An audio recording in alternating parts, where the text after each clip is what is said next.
ஆமாக்கா, ஒரே தலைவலியா இருக்குக்கா. அதான் உங்க வீட்டுக்கு வந்து ஒரு டீ சாப்பிட்டு போலான்னு வந்தேங்க. நீ ஏன்டி கவலைப்படுற?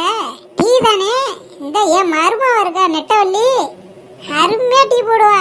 அவ போட்ட டீயை குடிச்சேன்னு வச்சுக்கவேன், உன்னோட தலைவலியும் சும்மா பஞ்சா பறந்து போயிடும். ஒரு நிமிஷம் இரு.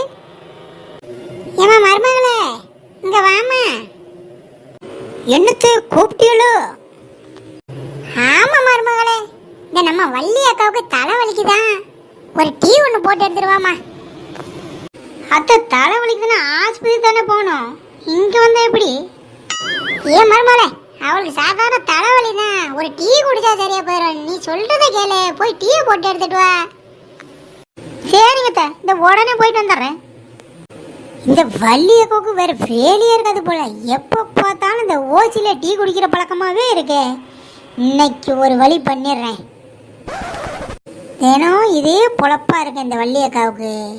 இன்னைக்கு ஒரு முடிவு கட்டுறேன். உனக்கு சர்க்கரை போட்டாலும் டீ கொடுக்க மாட்டேன், ஒரு கை உப்பள்ளி போட்டுக்கிறேன். இன்னையோட இந்த ஓசில டீ கொடுக்குற பழக்கத்தே விட்டுறணும் நீ. அதான் இந்தாங்க டீ.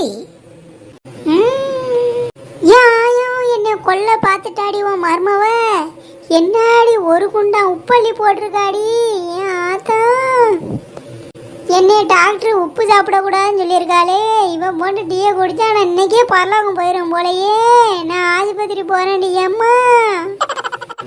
என்ன மருமவள, சர்க்கரைக்கு உப்புக்கு உனக்கு வித்தியாசம் தெரியலையா?